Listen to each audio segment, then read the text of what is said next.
নমস্কার। আজকে ধনুরাশিকে নিয়ে বলবো। ধনুরাশির ক্ষেত্রে সূর্যদেবের রাশি পরিবর্তন নিয়ে।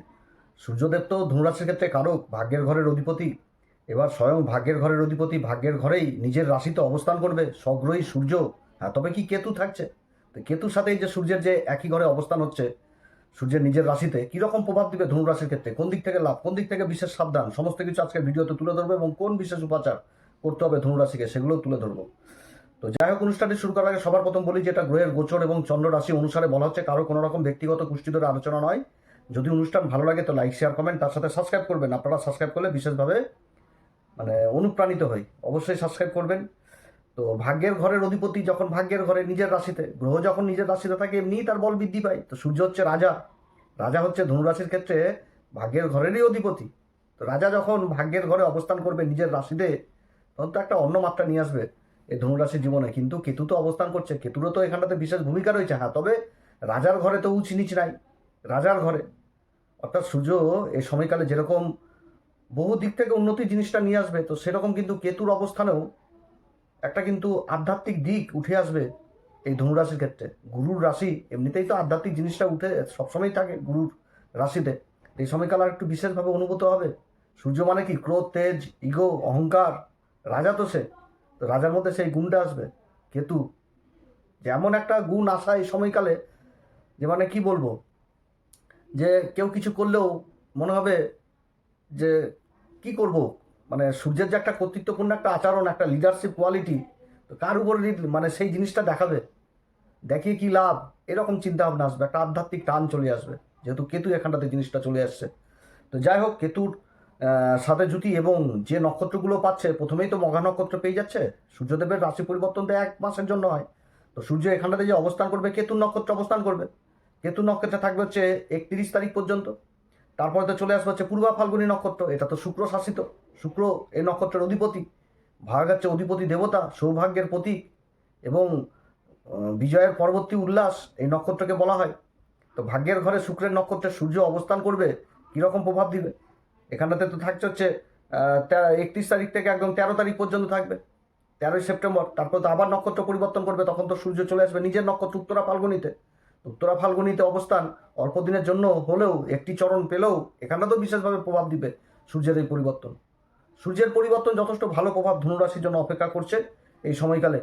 ধনুরাশির তো এমনিতেই গ্রহের যা অবস্থান যথেষ্ট ভালো অবস্থান, সব দিক থেকে ভালো, ঢাইয়া চলছে এটাও ঠিক। কিন্তু সেই শনির উপর তো উচ্চ দেবগুরু বৃহস্পতির দৃষ্টিও থাকছে এবং সূর্যের পরিবর্তন হচ্ছে দেবগুরু বৃহস্পতি নক্ষত্র পরিবর্তন করবে, বুধের নক্ষত্রে চলে আসবে।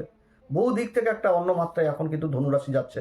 আর তবে যাদের জন্মকুষ্ঠিতে আবার গ্রহের অবস্থান খারাপ রয়েছে, তাই এই যে সূর্যকে নিয়ে আলোচনা করছি, আমি এর আগে প্রত্যেকটা ভিডিওতেই বলেছি ধনুরাশির সম্পর্কে, যে ভাগ্যের ঘরের অধিপতি হচ্ছে সূর্য। অতএব সূর্যকে বলি করো, সূর্যকে বলি করতে হবে। কিভাবে? উপাচারের মাধ্যমে করতে হবে।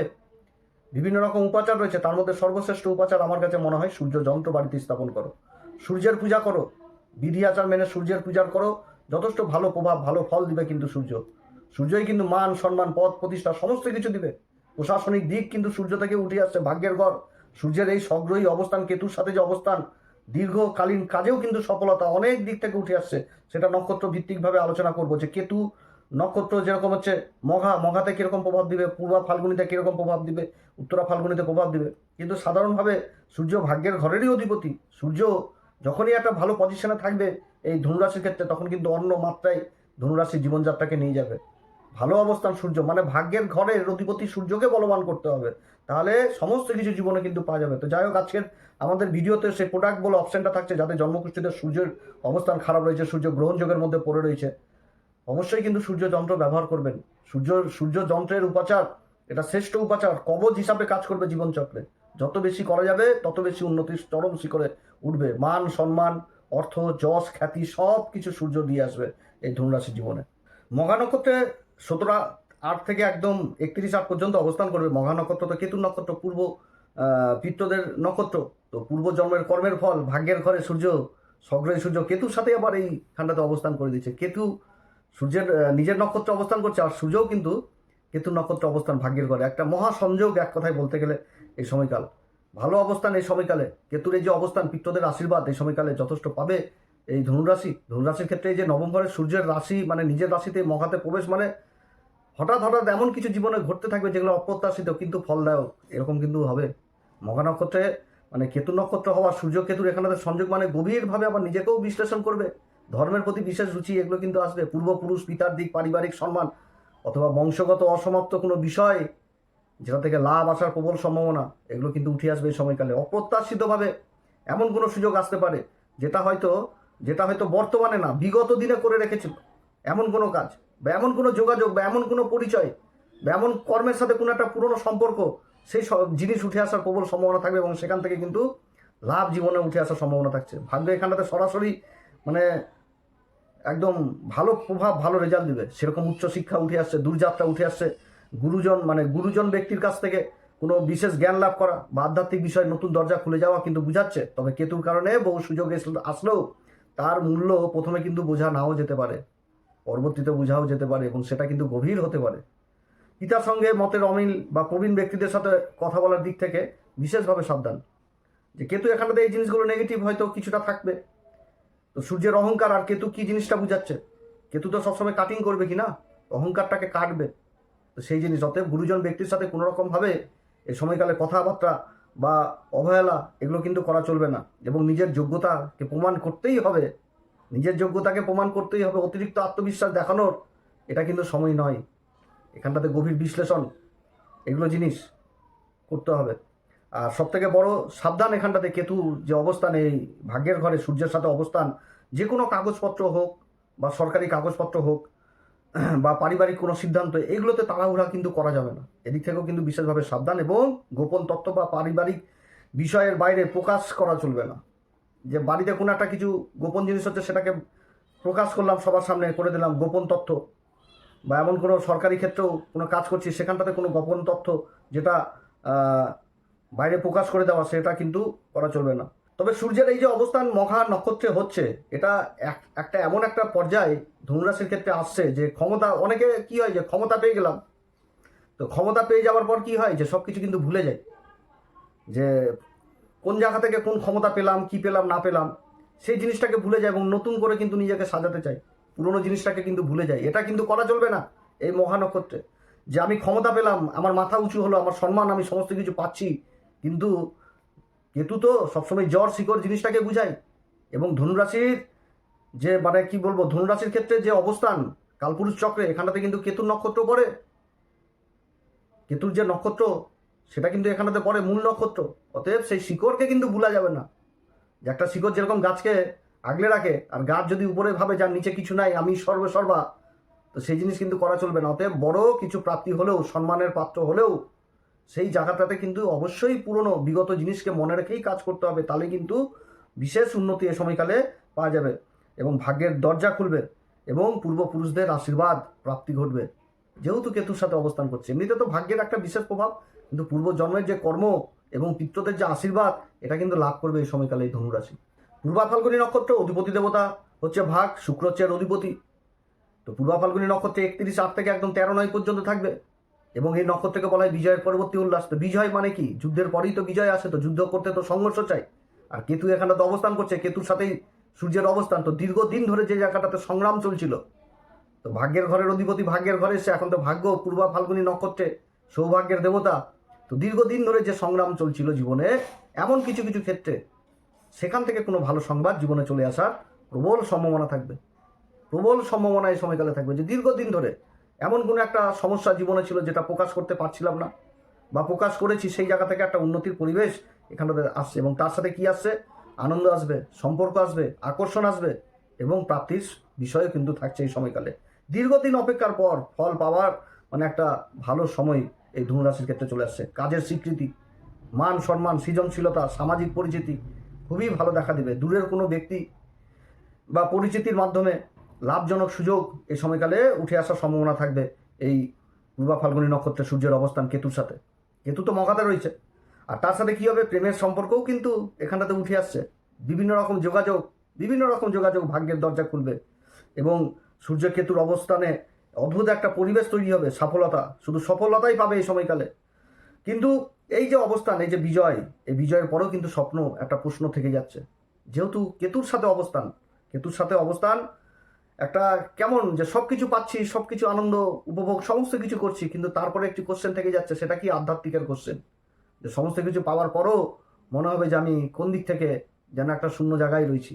সেটাকে চেনার কিন্তু এই সময়কালে যথেষ্ট মানে ইচ্ছা প্রকাশ করবে এই ধনুরাশি। সব কিছু পাবে, আনন্দ পাবে, উপভোগ পাবে, এই জিনিসগুলো থাকছে। এবং তার সাথে এই সময়কালে খরচাও বৃদ্ধি করবে, খরচাপাতিও বৃদ্ধি হবে এই সময়কালে এই ধনুরাশির আনন্দ ফুর্তি। এবং তার মধ্যে কিন্তু অহং জিনিসটাও থাকবে, অহংকার জিনিসটাও থাকবে। এটা উত্তরা ফাল্গুনিতেও থাকবে, এই কথাটা উত্তরা ফাল্গুনিতেও কার্যকরী হবে।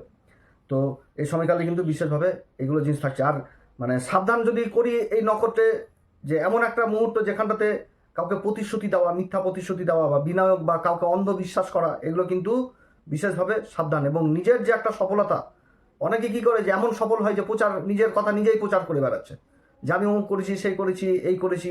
তো অতিরিক্ত প্রচার কিন্তু আবার ক্ষতিরও সম্ভাবনা নিয়ে চলে আসবে। অতএব এদিক থেকে সাবধান। এবং তার সাথে যে আমি একটা দিকেই আনন্দ পেলাম, সমস্ত কিছু লাভ করলাম জীবনে, পরবর্তী যে একটা কর্ম, সেই কর্মকে ভুলে যায় অনেকে, যে নতুন কিছু আবার জীবনে করতে হবে, তারও কিন্তু প্রস্তুতি এই সময়কালেই করতে হবে এই ধনুরাশিকে। খুবই সুন্দর পরিবেশ পূর্বা ফাল্গুনিতে, পূর্বা ফাল্গুনিতে খুবই সুন্দর পরিবেশ থাকছে। এবং তার সাথে এই জিনিসটাও থাকছে প্রেম ভালোবাসা এবং গোপন কিছু, এমন কিছু জিনিস, যোগাযোগ এই সময়কালে বিপরীত লিঙ্গের প্রতি বিশেষভাবে আকর্ষিত হবে। অতএব এই জায়গাটাও ধনুরাশিকে বিশেষভাবে খেয়াল রাখতে হবে, যে মান সম্মান একটা যেটা হয় আর কি, কর্মক্ষেত্রে হোক বা যেই ক্ষেত্রেই হোক, যে বিপরীত লিঙ্গের প্রতি আকর্ষণ বা কোনো গোপন জিনিস সামনে চলে আসা, এগুলো কিন্তু বুঝায়। অতএব এদিক থেকেও কিন্তু বিশেষভাবে সাবধান পূর্বা ফাল্গুনি। কারণ পূর্বা ফাল্গুনি নক্ষত্রের সূর্য, সূর্য হচ্ছে কি রাজা, রাজা ভোগ বিলাস করবে, আনন্দ ফুর্তি করবে। আগেই বললাম যে বিজয়ের পরবর্তী উল্লাস। কিন্তু পূর্বা ফাল্গুনি নক্ষত্রের যে জিনিসটা, সেটা হচ্ছে কি যৌন সুখে আগ্রহী। তো এই যে একটা মানে এটা যেরকম ভালো দিক রয়েছে, সেরকম খারাপ দিকও রয়েছে। তো খারাপ দিকটাই তুলে ধরলাম। অতএব দিক থেকে সাবধান, বিপরীত লিঙ্গের প্রতি আকর্ষণ যথেষ্ট থাকবে। উত্তরা ফাল্গুনি নক্ষত্র, সূর্যদেবের নিজের নক্ষত্র। তবে সূর্য এখানে তো উত্তরা ফাল্গুনিতে থাকছে, আর কেতু থাকছে কিন্তু মঘাতে। দুটি গ্রহের জুতি রয়েছে। আর অন্যান্য গ্রহদের অবস্থান ভালো, দেবগুরু বৃহস্পতি উচ্চ অবস্থায় অবস্থান করছে, মঙ্গল রাশিকে দেখছে, অবস্থান ভালো। সূর্যের শনিও রাশিকে দেখছে, টাইয়া চলছে, শনি কর্মের ঘরকে দেখছে। সেরকম দেবগুরু বৃহস্পতি নবম দৃষ্টি আবার শনির উপরে পড়ছে। শনি বকরি, থেমে থাকা কাজ উদ্ধার হবে। তো উত্তরা ফাল্গুনিতে নিজের নক্ষত্রে স্বয়ং ভাগ্যের ঘরের অধিপতি ভাগ্যের ঘরে অবস্থান করছে, কেতুর সাথে অবস্থান করছে। তো ভাগ্যের সুযোগ যেরকম থাকবে, সেরকম দায়িত্বও যথেষ্ট বৃদ্ধি করাবে এই সময়কালে। কারণ উত্তরা ফাল্গুনি নক্ষত্র মানেই একটা দায়িত্ব, দায়িত্ব, স্থায়িত্ব, এগুলো কিন্তু বুঝায়। এই ভাগ্যের ঘরে সূর্যের এই অবস্থান ধনুরাশির মানে ভাগ্য যে শুধু সুযোগ নিয়ে আসবে সেটাও না। ভাগ্য তো সুযোগ নিয়ে আসবে, এবং যে সুযোগটা নিয়ে আসবে তার তো দায়িত্ব যথেষ্ট বৃদ্ধি করবে এবং স্থায়ী ফল তৈরি করে দিবে এই উত্তরা ফাল্গুনিতে। হ্যাঁ, তবে উত্তরা ফাল্গুনিতে কিন্তু আবার অহংকার জিনিসটাও থাকবে। কারণ রাজা নিজের নক্ষত্রে অবস্থান করছে, অহংকার জিনিস নিয়ে আসবে সময়কালে মনের মধ্যে। আবার সেই অহংকারকে কেতুও কিন্তু কাটবে। কারণ কেতু কি অন্তর্মুখী, অহংকার আসলে সেই জিনিসটাকে করবে।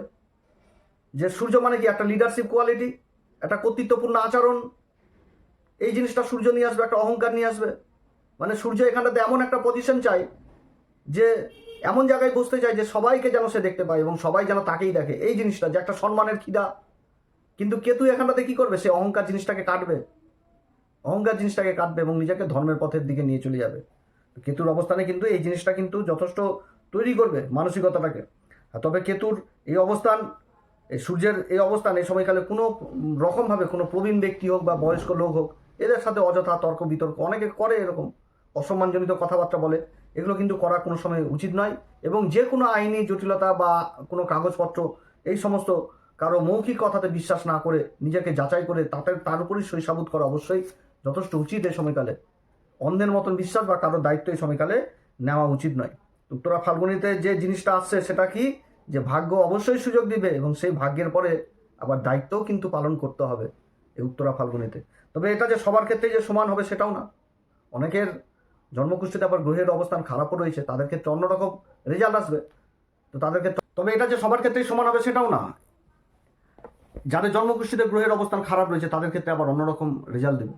যার জন্য বলছি, যাদের সূর্যের অবস্থান খারাপ রয়েছে তারা অবশ্যই সূর্য যন্ত্র স্থাপন করবেন। এই সময়কালে কোন উপাচার করবেন, প্রত্যেকদিন হনুমান চল্লিশা, বজ্রংবাণ, শ্রীরাম সীতা প্রণাম মন্ত্র সহকারে পাঠ করবেন। সূর্যদেবকে অর্ঘ্য দিবেন, প্রথম থেকে বলে শ্রী পিতাকে সম্মান করবেন এবং তার সাথে গণেশজির আরাধনা করবেন, গণেশজির আরাধনা করবেন। আর ঢাইয়া তো চলছে, এছাড়া তো বলেই আসছি প্রত্যেকটা ভিডিওতে যে এখন শিবজির উপাসনা বিশেষভাবে করতে হবে। শনি রেবতী নক্ষত্রে বক্রি হয়েছে, দেবগুরু বৃহস্পতিও আবার 19 তারিখ থেকে ঢুকে যাচ্ছে অশ্লেষা নক্ষত্রে। এখানটাতে শিবের একটা বিশেষভাবে গুণ, ভোলে আবার বিশেষ আশীর্বাদ কৃপা, এগুলো কিন্তু থাকছে। অতএব ভোলে আবার বিশেষভাবে পূজা অর্চনা করা উচিত, বিশেষ পদ্ধতিতে বিশেষ মুদ্রাতে করা উচিত, ভুলে আবার পূজা অর্চনা এবং মহামৃত্যুঞ্জয় মন্ত্র উচ্চারণ করা উচিত। ভালো ফল পাওয়া যাবে। এছাড়া গণেশজি তো বললাম, এগুলো অবশ্যই করবেন। আপনারা সবাই ভালো থাকেন। এরপরে আবার আসবে একটি নতুন পর্ব নিয়ে। নমস্কার, ধন্যবাদ।